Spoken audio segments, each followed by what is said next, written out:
In this video, I will show you how to pin an app to a taskbar in Windows 11. It is pretty easy, so let's get right into it.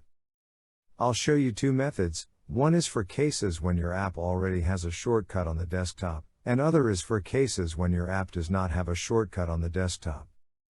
If your app does have a shortcut on the desktop, like my Excel here, simply right-click on it.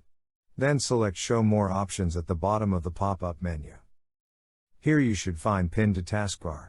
Click on it, and that's it. Your app will be pinned to a taskbar.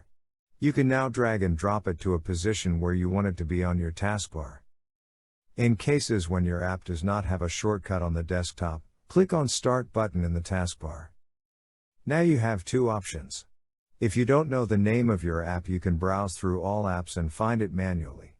Click on All Apps and find your app. Then right-click on it and then click on More. Now click Pin to Taskbar.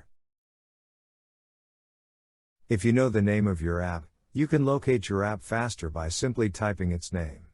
Once you locate your app, right-click on it and select Pin to Taskbar. That's all. Thanks for watching, and don't forget to subscribe if this video was helpful to you.